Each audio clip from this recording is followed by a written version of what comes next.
அஸ்ஸலாமு அலைக்கும் வரஹ்மத்துல்லாஹி வபரகாத்துஹு. அன்பிற்கினிய சகோதர சகோதரிகளே, நம் அனைவர் மீதும் ஏக இறைவனுடைய அமைதியும் கருணையும் உண்டாகட்டுமாக என்கிற உயரிய பிரார்த்தனைகளோடு சற்று முன்னால் ஈரானுடைய அரச ஊடகம், அதே போன்று ஈரானுடைய அரசாங்கம் அனைத்து தரப்பாலும் உறுதிப்படுத்தப்பட்ட ஒரு முக்கியமான செய்தியாக, ஈரானுடைய ஷியா மத ஆன்மீக தலைவராக செயல்பட்ட ஈரானுடைய சுப்ரீம் லீடர், மொத்தத்தில் ஈரானை மொத்தமாக கையிலே வைத்து கொண்டிருந்த ஒரு பவர்ஃபுல் பர்சனாக செயல்பட்ட ஆயத்துல்லா அலி காமனி அவர்கள் அமெரிக்க இஸ்ரேலிய தாக்குதல்களில் கொல்லப்பட்டிருக்கிறார் என்கிற செய்தி உறுதிப்படுத்தப்பட்டிருக்கிறது. ஈரானுடைய தஸ்னீம் நியூஸ் ஏஜென்சி, ஈரானுடைய இர்னா உள்ளிட்ட பல செய்தி ஊடகங்களும் இந்த செய்தியை உறுதிப்படுத்தி இருக்கிற அதே நேரம் அல் ஜசீராவும் இந்த செய்தியை உறுதிப்படுத்தி சற்று நேரத்துக்கு முன்பதாக ஒரு பிக் பிரேக்கிங் நியூஸாக அந்த செய்திகளை வெளியிட்டு கொண்டிருக்கக்கூடிய காட்சிகளை நம்ம பார்க்க முடியும். அதே நேரத்தில் ஈரானுடைய ஆன்மீக தலைவராக செயல்பட்ட ஆயத்துல்லா அலி காமனி அவர்களுடைய படுகொலை உறுதிப்படுத்தப்பட்டதுதான் என்பதை ஈரானுடைய ஜனாதிபதி மசூத் பெசக்ஷியன் அவர்களும் அவர் வெளியிட்டிருக்கக்கூடிய உத்தியோகபூர்வ அறிவிப்பில் சொல்லியிருக்கிறாரு. காமனியினுடைய படுகொலைக்கு பதிலடி கொடுக்கப்படாமல் விடப்படாது, அதற்கு பழி தீர்த்தே தீர்வோம் என்று அவர் விடுத்திருக்கக்கூடிய அறிவிப்பில் காமனியினுடைய படுகொலை என்பது ஒரு மாபெரும் குற்றம், இந்த குற்றத்தை செய்வதற்கு இஸ்ரேல் அமெரிக்கா நினைத்து கூட பார்த்திருக்க கூடாது, மாபெரும் ஒரு குற்றத்தை செய்திருக்கிறார்கள், ஒரு மாபெரும் தியாகியாக இந்த நாட்டுக்கு மாறியிருக்கிறார் ஆயத்துல்லா அலி காமனி என்று சொல்லி அவர் விடுத்திருக்கக்கூடிய அறிவிப்பில் மிக தெளிவான ஒரு கண்டனத்தை ஈரானுடைய தற்போதைய ஜனாதிபதி மசூத் பெசக்ஷியன் தெரிவித்திருக்கிற அதே நேரத்தில் இந்த தாக்குதல்களில் காமனி அவர்களுடைய மகள் கொல்லப்பட்டிருக்கிறார்கள், அதே போன்று பேரன் கொல்லப்பட்டிருக்கிறார், அவருடைய மருமகனும் கொல்லப்பட்டிருக்கிறார். அலி காமனி அவர்களுடைய மகள், அவருடைய மருமகன், அவருடைய பேரப்பிள்ளை ஆகிய 3 பேரும் இணைந்தே கொல்லப்பட்டிருக்கிறார்கள் என்று ஈரானுடைய ஃபார்ஸ் நியூஸ் ஏஜென்சி மேலதிகமாக இந்த செய்திகளை தெரிவித்திருக்கிற அதே நேரத்தில் ஐஆர்ஜிசியினுடன் இணைந்த இந்த செய்தி நிறுவனம் அது உறுதியானது என்பதையும் மிக தெளிவாக சொல்லியிருக்கக்கூடிய செய்திகளும் வெளிவந்திருக்கிறது. முன்னதாக காலையிலேயே இந்த செய்திகள் வருகிற போது ஈரானுடைய சில அதிகாரிகள் இந்த செய்திகளை உளவியல் போர், ஒரு மனப்பிரமை என்றெல்லாம் வர்ணித்திருந்தார்கள். பிற்பட்ட நேரங்களில் இந்த தாக்குதலில் அவர் கொல்லப்பட்டுத்தான் இருக்கிறார் என்கிற செய்திகள் உறுதிப்படுத்தப்பட்டிருக்கிறது. ஈரானுடைய அதிபர் மசூத் பெசக்ஷியன் வெளியிட்டிருக்கக்கூடிய அறிவிப்பில் 40 நாட்கள் பொது துக்க தினத்தை அறிவித்திருப்பதாக ஃபார்ஸ் நியூஸ் ஏஜென்சி இந்த செய்தியை மேலும் உறுதிப்படுத்தியிருக்கிற அதே நேரத்தில் அடுத்ததாக ஈரானை யார் வழிநடத்துவார்கள் என்கிற கேள்விக்கும் ஈரானுடைய அரசு சற்று நேரத்துக்கு முன்பதாக பதிலளித்திருக்கிறது. குறிப்பாக ஈரானுடைய தற்போதைய ஜனாதிபதி மசூத் பெசக்ஷியன் ஈரானுடைய நீதித்துறை தலைவர், அதாவது சுப்ரீம் கோர்ட் ஜட்ஜின்ற அர்த்தம், அவர் தான் இதுக்கு மேலே ஒரு ஜட்ஜ் இல்லைன்னு ஆக டாப் லெவலில் இருக்கக்கூடிய உயர் நீதிமன்ற நீதியரசர், அதே போன்று ஒரு சட்ட நிபுணர் ஆகிய 3 பேர் அடங்கிய குழு இது தொடர்பான முடிவுகளை எடுப்பதற்கு வரைக்கும் ஆயத்துல்லா அலி காமனியினுடைய அனைத்து அதிகாரங்களும் இந்த 3 பேர் கொண்ட குழுவுக்கு வழங்கப்படுகிறது என்று சொல்லி இர்னா நியூஸ் ஏஜென்சி இந்த செய்தியை உறுதிப்படுத்தி செய்தி வெளியிட்டிருக்கிறது.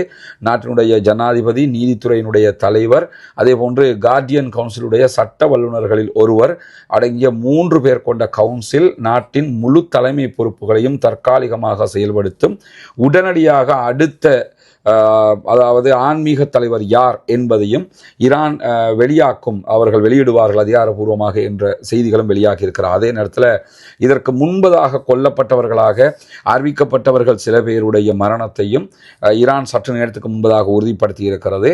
அதாவது அலி ஷம்கானி, ஆயத்துல்லா அலி காமனியினுடைய உயர் ஆலோசகராக செயல்பட்ட ஒருவர், அதே நேரத்தில் ஐஆர்ஜிசியினுடைய முன்னாள் தலைவராகவும் இவர் செயல்பட்டிருக்கிறார். அஹமது நஜாதி காலத்துல எல்லாம் ரொம்ப பவர்ஃபுல் பர்சனாக இராணுவத்தில் செயல்பட்ட ஒருவர் அலி ஷம்கானி அவர்களும் கொல்லப்பட்டிருக்கிறார்கள் என்கிற செய்திகள் உறுதிப்படுத்தப்பட்டிருக்கிறது. அதே போன்று ஐஆர்ஜிசியினுடைய தளபதிகளில் ஒருவராக செயல்படக்கூடிய பாக்பூரும் கொல்லப்பட்டிருக்கிறார் என்கிற செய்திகளை ஈரான் சற்று நேரத்துக்கு முன்பதாக உறுதிப்படுத்தியிருக்கிறது. இதெல்லாம் ஈரானுடைய உத்தியோகபூர்வ IRNA ஊடக நிறுவனமும் அதே போன்று இர்னா, தஸ்னீம் நியூஸ் ஏஜென்சி போன்றவைகளும் தெளிவாக உறுதிப்படுத்தி இருக்கின்றன. ஈரான் மீதான இந்த தாக்குதல்கள் அமெரிக்காவும் இஸ்ரேலும் சேர்ந்து செயல்படுத்தியவைகள். இந்த தாக்குதல்கள் தான் இவர்கள் அத்தனை பேருமே கொல்லப்பட்டிருக்கிறார்கள் என்கிற செய்திகள் வெளியாகி இருக்கிறது. அதை தாண்டி ஈரான் மீதான புதிய ஒரு தாக்குதலாக இன்றைக்கு காலையிலேயே நம்முடைய அந்த ஏற்கனவே வீடியோ வெளியிட்டோம், அதற்கு பிறகு வந்திருக்கக்கூடிய செய்திகள் இன்றைக்கு காலையிலேயே 30க்கும் மேற்பட்ட இடங்களை இஸ்ரேல் தாக்கி இருந்த செய்திகள் வெளியாகி இருக்கிறது. ஈரான் மேல புதிய ஒரு அலை தாக்குதலாக இஸ்ரேல் அந்த தாக்குதல்களை நடத்தி இருந்த அதே நேரம் ஈரானும் மீண்டும் பதிலடியை கொடுக்க ஆரம்பித்திருக்கிறது. மீண்டும் அதே போன்ற தாக்குதல்களை ஆரம்பித்திருக்கிறார்கள். IRGC சற்று நேரத்துக்கு முன்பதாக வெளியிட்டிருக்கக்கூடிய ஒரு அறிவிப்புல பேரழிவு தரக்கூடிய தாக்குதல்கள் விரைவில் தொடங்கும், எங்களுடைய தலைவருக்கு நாங்கள் பழி தீர்ப்போம் என்கிற அறிவிப்பை அவர்கள் விடுத்திருக்கக்கூடியதை நம்ம பார்க்க முடியும். ஈரானுடைய வரலாற்றில் மிகவும் அழிவுகரமான தாக்குதல்களாக இந்த தாக்குதல்கள் இருக்கும் என்று சொல்லியும் அது சற்று நேரத்தில் தொடங்கும் என்கிற அறிவிப்பையும் ஈரானுடைய IRGC இஸ்லாமிய புரட்சிகர காவலர் பிரிவு வெளியிட்டிருக்கக்கூடிய அறிவிப்பு சொல்லுகிறது. இந்த IRGC என்பதே ஆயத்துல்லா அலி ஹாமனி தான் கண்ட்ரோல் பண்ணக்கூடிய ஒரு படைப்பிரிவாக இருந்து ஈரானுடைய இராணுவம் தனியாக இருப்பாங்க, IRGC என்கிற ஃபோர்ஸஸ் தனியாக இருப்பாங்க. IRGC தான் ஈரானுடைய அரசாங்கத்தை பாதுகாக்கிற பணியை செய்வாங்க, நாட்டை பாதுகாக்கிற பணியை இராணுவம் பார்ப்பாங்க. ஈரானுடைய கவர்மெண்ட் கட்டமைப்பை பாதுகாக்கிறது IRGCயினுடைய பணி. அதற்காகத்தான் அவர்கள் உருவாக்கப்பட்டிருந்தார்கள். ஈரானுடைய வரலாற்றில் அவர்கள் இந்த ஏவுகணை எல்லாமே அவங்களுடைய கண்ட்ரோலில் தான் இருக்கும். எனவே தாக்குதல்கள் உச்சமாக தொடரும் என்று அவர்கள் அறிவித்திருக்கிறார்கள். இந்த இடத்துல ஆயத்துல்லா அலி ஹாமனி அவர்கள் கொல்லப்பட்டிருக்கிறார்கள். அடுத்ததாக என்ன நடக்கப் போகிறது என்கிற ஒரு கேள்வி நிறைய பேர் எழுப்பக்கூடிய ஒரு கேள்வியாக இருக்கிறது. அடுத்ததாக 2 சாய்ஸ் மாத்திரம்தான் இருக்கிறது. இந்த இரண்டில் ஒன்றுதான் நடக்கும். ஒன்றோ ஈரான் ஒட்டுமொத்தமாக சரணடைய வேண்டும். ஈரான் ஓகே நீங்க சொல்றதெல்லாம் நாங்கள் கேட்குறோம், அணு ஆயுதம் எங்ககிட்ட இருக்கக்கூடிய யுரேனியத்தை தந்துடுறோம், அதே போன்று இஸ்ரேலுக்கு ஆபத்தாக இருக்கக்கூடிய எங்களுடைய ஏவுகணை திட்டங்களை எல்லாம் நாங்கள் ஓரமாக குறைச்சிடுறோம், நீங்கள் சொன்ன மாதிரி நாங்கள் கேட்டுக்கிறோம். அதே போன்று ஃப்ராக்சிஸாக இருக்கக்கூடிய அதாவது ஹவுத்திஸாக இருக்கலாம் அல்லது ஹிஸ்புல்லாக்களாக இருக்கலாம், கத்தாய் ஹிஸ்புல்லாவாக இருக்கலாம், இவங்க யாருக்குமே நாங்கள் எந்த உதவியும் செய்ய மாட்டோம். மொத்தத்தில் மற்ற அரபு நாடுகள்லாம் எப்படி இருக்கிறாங்களோ அது மாதிரி நாங்கள் ஒரு சைலண்ட் மூடுக்கு போயிடுறோம் அப்படின்னு சொல்லி நிக்கோலஸ் மதுரோவை தூக்கிட்டு போனதுக்கு பிறகு எப்படி வெனிசுவேலா சரண்டர் ஆனாங்களோ இந்த மாதிரி சரண்டர் ஆக வேண்டும். இது ஒரு சாய்ஸாக இருக்கிறது. இல்லை என்றால் அவங்க அறிவித்ததை போலவே ரெட் லைனை தாண்டிட்டீங்கன்னு சொல்லி மீண்டும் உச்சகட்ட ஒரு பயங்கரமான தாக்குதலை நோக்கி போவார்கள். இந்த 2 மாத்திரம்தான் இனிமேல் நடப்பதற்கான வாய்ப்பாக இருக்கிறது. இதில் 2ஆம் கட்டத்திற்கு போவதற்கான வாய்ப்புகள் மிக மிக அதிகம். காரணம் என்னன்னு கேட்டால் ஆயத்துல்லா அலி ஹாமனியை பொறுத்தவரையில் அவர் உச்ச பீடத்தில் இருக்கும் போதே, தலைமை பதவியில் இருக்கும் போதே கொல்லப்பட்டிருக்கிறார். எனவே ஈரானில் இருக்கக்கூடிய ஷியா மத சிந்தனை கொண்ட மக்களுடைய பார்வையில் அவர் மாபெரும் தியாகியாக மாறியிருக்கிறார். ஈரானுடைய வரலாற்றில் அசைக்க முடியாத தலைவராக இருந்த அதே நேரத்தில் மக்கள் மனங்களில் இன்னும் ஆழமாக போய் அவர் பதிஞ்சிருவார். இன்னும் சொல்ல போனால் ஈரானியர்கள் அவரை வெறும் ஆன்மீக குருவாக மட்டும் பார்க்கலங்கிறது நமக்கு தெரியும். அவர் தான் எல்லாமே என்று சொல்லி அவங்க பார்ப்பாங்க. அவருக்காக உயிரினால் நாங்கள் தருவோன்ற அளவுக்கு இருக்கக்கூடியவர்களாக அவர்களுடைய செயல்பாடுகள் இருக்கிறது. இஸ்லாமிய மார்க்கத்துக்குள்ள தனி மனிதன் மீதான மோகங்கள் இப்படி இல்லை, ஆனாலும் அவங்களுக்குள்ள அப்படியான ஒரு மிகப்பெரிய ஒரு மோகம் இருக்கிறது என்பது எல்லோருக்குமே தெரியும். அந்த மோகம் சாதாரண பொதுமக்கள்கிட்ட மட்டும் கிடையாது, அது IRGCயில் இருக்குது. அந்த அதிகார மட்டத்தில் இருக்கக்கூடிய அத்தனை பேரிடத்திலும் இருக்கக்கூடிய ஒரு மோகமாக இருக்கிறது. எனவே ஆயத்துல்லா அலி ஹாமனியினுடைய இந்த மரணம் என்பது அவரை ஒரு மாபெரும் தியாகியாக சித்தரித்திருக்கிறது என்று அமெரிக்காவில் இருந்து ஈரான் பற்றிய ஆய்வுகளை தொடர்ந்து வெளியிடக்கூடிய சையது ஒல்மான் என்கிற ஆய்வாளர் விடுத்திருக்கக்கூடிய அறிவிப்பையும் அல் ஜசீரா வெளியிட்டுக் கொண்டே இருக்கிறது. ஏன்னா அடுத்ததாக ஒரு மாபெரும் தியாகி என்கிற இடத்துக்கு அவர் போவார். அவருக்கு பதிலாக தற்போது இருக்கக்கூடிய கவுன்சில், ஏன்னா இதெல்லாம் ஆல்ரெடி பிளான் பண்ணப்பட்டது தான். இங்கே ஒரு தாக்குதல் நடத்தினாங்கன்னா ஆயத்துல்லா அலி ஹாமனியை கொள்ளுவாங்க, இந்தந்த தலைவர்களை கொண்டாங்கன்னா அதுக்கு பதிலாக யார் யாரை கொண்டு வரணும், யார் யார் அடுத்த ஸ்டெப்புக்கு வருவாங்கங்கிறது எல்லாம் ஒரு 4 பேர் என்று ஒரு திட்டத்தை ஆயத்துல்லா அலி ஹாமனியை வகுத்து கொடுத்திருக்கிறாரு. இந்த மாதிரி ஒரு மரணம் சில நேரங்களில் அவர் எதிர்பார்த்ததாகவும் இருக்கலாம். ஏன்னா அவருக்கு வரலாறு நெடுகிலும் நாட்டுக்காக தியாகம் பண்ணிட்டாரு, உயிரை தியாகம் பண்ணிட்டாரு என்கிற ஒரு மிகப்பெரிய தியாகி என்கிற அந்தஸ்து கிடைப்பதற்கான வாய்ப்பு இருக்கிறது. ஏன்னா ஈரானுக்குள்ள மொத்தமாக ஈரானுடைய நாட்டை அழிப்பது என்பது பல வருடங்கள் செய்யக்கூடிய ஒரு யுத்தமாக இருக்கும். இப்போ சில நேரங்களில் அமெரிக்க அதிபர் டொனால்ட் ட்ரம்ப் என்ன பண்ணலாம்னா, நாங்கள் ஆயத்துல்லா அலி ஹாமனியை கொண்டுட்டோம், இனிமே எல்லாமே சரியாகிடும், இனிமே பேச்சுவார்த்தை நடத்துவோம், அது பண்ணுவோம் இது பண்ணுவோம் என்று கூட யுத்தத்தை நிறுத்துவதற்கான வாய்ப்புகளும் இருக்கிறது. ஆனால் எது எப்படி என்ன செய்தாலும் ஆயத்துல்லா அலி ஹாமனி என்பவர் ஒரு மிக பெரும் தியாகியாக, தேசதந்தையாக அந்த நாட்டிலே அந்த மக்களுக்கு மத்தியிலே மதிக்கப்படுகிற அளவுக்கு ஒரு நிலைமையாக தற்போது மாறி இருக்கிறது. அவர் மேல அனுதாபங்கள் இருந்தது. இடைப்பட்ட நாட்களில் நாட்டுக்குள்ள போற போராட்டம் புரட்சி எல்லாம் நடந்து கொண்டிருந்ததா இல்லையா? அதில் வந்திருந்த மக்கள் எதிர்ப்பலைகள் கூட தற்போது அவர் மீதான அனுதாபமாக மாறுவதற்கான வாய்ப்பு இருக்கு. இதற்கு இடையில ரெசா பஹ்லவி இவர் தான் ஈரானுடைய 1970களுக்கு முற்பட்ட காலங்கள், 79களுக்கு முற்பட்ட காலங்களில் ஷாஹு மன்னருடைய வாரிசாக இருக்கக்கூடியவர். ஷாஹு மன்னர் அப்போ ஆட்சி செய்து கொண்டிருந்தார். பிறகு ஆட்சி கவிழ்க்கப்பட்டு தான் இந்த ஈரானுடைய ஆட்சி கொண்டு வரப்பட்டது, புதிய ஆட்சி. புதிய ஆட்சிக்கு முன்பதாக இருந்த மன்னருடைய வாரிசு இருக்கிறாரா இல்லையா, ரெசா பஹ்லவி, அவர் என்ன பண்ணிருக்காருன்னா திடீர்னு திரும்ப காலத்துக்கு வந்து ஈரானுடைய இரத்த காட்டேரி ஒளிந்தது, ஈரான் இனிமேல் நிம்மதி அடையும், ஈரானை எங்கிட்ட தந்துருங்க, திரும்பவும் இந்த நேரத்துலையும் வந்து எங்கிட்ட தந்துருங்க, நான் ஈரானை பொறுப்பெடுத்துக்கிறேன், ஈரானை நாங்கள் ரொம்ப வளப்படுத்துவோம், அப்படி பண்ணுவோம் இப்படி பண்ணுவோம் என்கிற கருத்துக்களை எல்லாம் அவர் சொல்லிக் கொண்டிருக்கக்கூடிய காட்சிகளும் வெளியாகி கொண்டிருக்கிறது. எது எப்படி போனாலும் இந்த தாக்குதல் என்பது ஈரான் சரணடைய வாய்ப்பில்லை என்கிற ஒரு நிலையைத்தான் உருவாக்கி இருக்கிறது என்கிற செய்தியைத்தான் பெரும்பாலான ஆய்வாளர்கள் சொல்லுகிறார்கள். ஐஆர்ஜிசியினுடைய அட்டாக் இப்பொழுது எப்படி இருக்க போகிறது என்பதை வைத்துத்தான் ஈரானுடைய சரணடைதலா அல்லது அடுத்த மாபெரும் யுத்தமா என்பது முடிவெடுக்கப்படும். அப்படி அவர்கள் உச்சகட்டம் அறிவித்திருப்பதை போல பேரழிவு தரக்கூடிய தாக்குதல்களை நடத்துவோம் என்பதை போலவே உச்சகட்ட தாக்குதல்களுக்கு அவங்க போவாங்களாக இருந்தால் ஈரானுடைய மாபெரும் ஒரு தலைவராக திரும்ப திரும்ப நிலைநிறுத்தப்படுவார் ஆயத்துல்லா அலி காமனி. அவங்க நினைச்ச மாதிரியே அந்த ஸ்ட்ரக்சரை பாதுகாத்துக்கிடுவாங்க.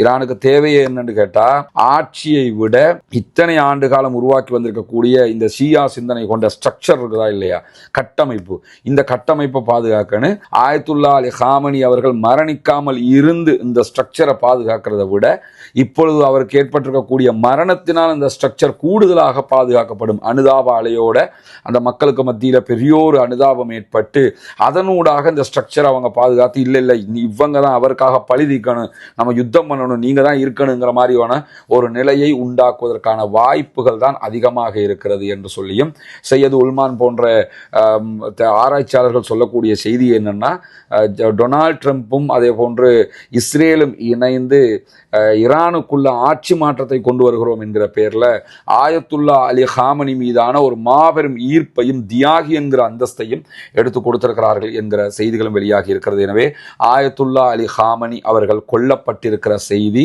ஈரானிய அரசாங்கத்தினால் உத்தியோகபூர்வமாக உறுதிப்படுத்தப்பட்டிருக்கிறது.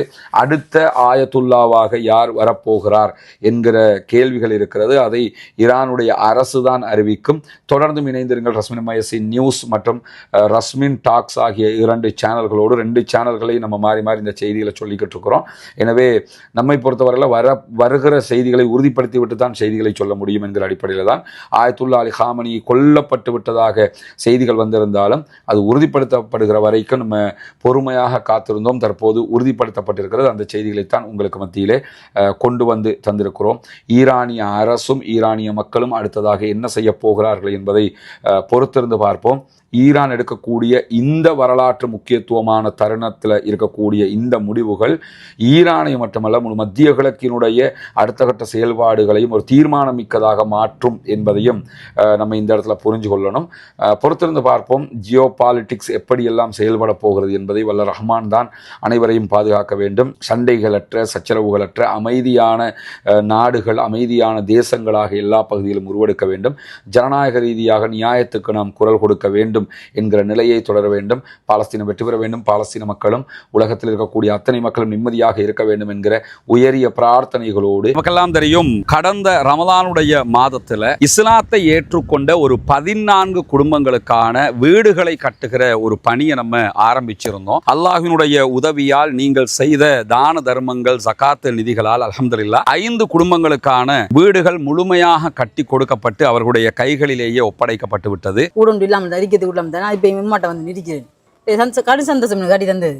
இது உங்களோட வீடு, இனி ஃபௌமி வேலை நடக்குதாண்டெல்லாம் பார்க்குற மடர் வேலையெல்லாம் முடிச்சுட்டோம் நாங்க. சரிதானே? உங்களுக்கு எப்படிமா சந்தோஷமா? நிறைய பேருக்கு உதவி செஞ்சிருக்கிறாங்க, அவங்களுக்கு என்ன சொல்ல நினைக்கிறீங்க?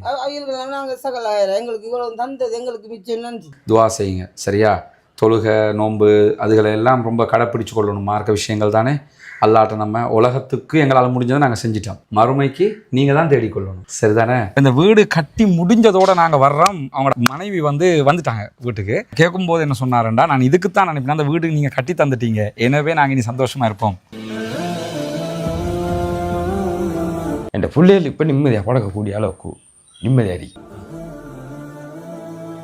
அல்லாஹ் அவங்களோட எண்ணங்களை பேசாக்குவான் இன்ஷா அல்லாஹ். ரொம்ப மகிழ்ச்சியான தருணங்களாக அந்த தருணங்கள் இருந்தது. காரணம் என்னன்னா, இஸ்லாத்தை புனிதமிக்க வாழ்க்கை நெறியாக அவர்கள் ஏற்றுக்கொண்டிருக்கிறார்கள். ஏற்றுக்கொண்டவர்களுக்கு ஒரு வாய்ப்பாக அவர்களுடைய வறுமை நிலையை போக்கும் விதமாக இந்த சந்தர்ப்பம் அமைந்திருந்தது. அந்த அடிப்படையில் மீதமுள்ள 9 குடும்பங்களுக்கான வீடுகளை கட்ட வேண்டிய தேவை நமக்கு இருக்கிறது. நம்ம ஒட்டுமொத்தமாக கோடிக்கணக்கில் காசை கொண்டு வந்து வச்சு இந்த பணிகளை பண்றது இல்லைங்கிறது உங்களுக்கு தெரியும். நம்முடைய வீடியோவை பார்க்கக்கூடிய மக்களுக்கு கன்வே பண்றோம். அந்த மக்கள் தரக்கூடிய பொருளாதாரத்தை கொண்டுதான் இந்த வேலைகளை நம்ம செஞ்சுக்கிட்டு இருக்கிறோம். குறிப்பாக இந்த பணிகளுக்காக 100 ரூபாய், 200 ரூபாய், 500 ரூபாய், 1000 ரூபாய் என்று சின்ன சின்ன தொகைகளை கூட தந்து உதவிய பெருமனது கொண்ட சகோதர சகோதரிகளை நம்ம பார்த்திருக்கிறோம். அதே மாதிரி லட்சங்களில் உதவி செய்த சகோதர சகோதரிகளையும் பார்த்திருக்கிறோம். ஒவ்வொருத்தருக்கு எவ்வளவு முடியுமோ அந்த அடிப்படையில் நமக்கு அதை தந்து உதவி இருக்கிறார்கள். அதன் அடிப்படையில் தான் 5 வீடுகள் கம்ப்ளீட்டடாக நம்ம கட்டி கொடுத்திருக்கிறோம் அல்ஹம்துலில்லாஹ். இப்போது நம்ம இருக்கக்கூடிய இந்த பகுதிகளில் 4 வீடுகள் கட்டுவதற்குரிய ஏற்பாடு நடந்து கொண்டிருக்கிறது. 2 வீடுகளுக்கான அத்திவாரம் போட்டிருக்கிறோம். இந்த அத்திவாரம் தித்வா புயல் வர்றதுக்கு முன்னாடி போட்டது. புயல் வந்ததோடு அந்த புயல் பணிகள் அந்த வேலைகளால் நமக்கு இதெல்லாம் நிறுத்தி இருந்தோம். அதனால தான் நம்ம விளம்பரங்களும் அது தொடர்பாக எங்கேயுமே போடலை.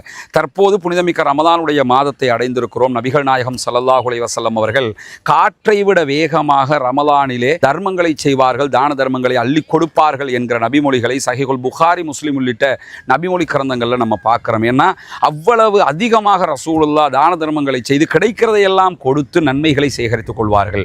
அதே நேரத்தில் அல்லாஹு தஆலா திருமறை குர்ஆனில் ஜகாத்து பெறுகிற கூட்டத்தினரை பற்றி 8 கூட்டத்தினருக்கு நீங்கள் ஜகாத்து வழங்க முடியும் என்று சொல்லும்போது அதிலே ஒரு கூட்டத்தினராக முஅல்லஃபத்துல் குலூப், இஸ்லாத்தின் பால் உள்ளங்கள் ஈர்க்கப்படுகிறவர்கள் என்கிற ஒரு பிரிவினரையும் நமக்கு காட்டி தருகிறான். எனவே இஸ்லாத்தை ஏற்றுக்கொள்ளுகிற சகோதரர்களுக்காக ஜகாத்து நிதிகளை கொடுக்க வேண்டியது கடமையாக இருக்கிறது. ரமலானுடைய காலத்திலே ஜகாத்துகளை கணக்கு பார்த்து ஏழை எளிய மக்களுக்கு கொடுக்குகிற சகோதரர்கள் இந்த பணிக்காகவும் ஒரு போர்ஷனை ஒதுக்குங்க. உங்களால் முடிஞ்ச ஒரு தொகையை முன்னால் தெரிகிற நம்முடைய ஹியூமனிஸ்ட் பீப்புள் ஆர்கனைசேஷன் என்கிற ஆர்கனைசேஷன் அக்கௌண்ட்டுக்கு நீங்கள் வைப்பிலிட முடியும். அதே நேரத்தில் வெளிநாடுகளில் இருக்கக்கூடிய சகோதரர்கள் இந்த குறித்த அக்கௌண்ட்டுக்கு வைப்பிலிட முடியாது என்று சொல்லுகிற போது அதில் முன்னாடி தெரிகிற என்னுடைய வாட்ஸ்அப் நம்பருக்கு நீங்கள் தொடர்பு கொள்ள முடியும். உங்களுக்கு எப்படி நீங்கள் பணம் அனுப்பணும் என்கிற வழிமுறைகளை நம்ம லீகலாக சொல்லித் தருவதற்கு கடமைப்பட்டிருக்கிறோம். எனவே நாமே ஆரம்பித்த பணி நாமே முடிக்க வேண்டும் என்கிற அடிப்படையில் நம்ம அத்தனை பேரும் சேர்ந்து 1000 ரூபா, 2000 ரூபா, லட்சங்கள் என்று எது நம்மளால் முடியுமோ அதை போட்டு இன்னும் ஒரு 9 வீடுகள் கட்டி முடிக்க வேண்டி இருக்கிறது. இந்த பணியில் அத்தனை பேரும் இணைந்து கொள்ளுங்கள். உங்களுடைய ஜகாத்து தான தர்மங்களை ரமலானுடைய காலத்திலே இதற்காக வழங்குங்கள். வாரி வழங்குகிற போது நாளை மறுமையிலே அல்லாஹு தஆலா உயர்தரமான ஜன்னத்துல் ஃபிர்தௌஸிலே உங்களுக்கான அழகான ஒரு வீட்டை தருவதற்கு காத்து கொண்டிருக்கிறான். ஏழை எளிய மக்களுக்காக உழைப்போம், அவர்களுக்காக கொடுப்போம். நாளை மறுமையில் நிரப்பமான கூலிகளை பெற்றுக்கொள்வோம். எனவே இதற்காக உதவி செய்யுங்கள் என்கிற பணிவான கோரிக்கையோடு முடித்துக் கொள்கிறேன்.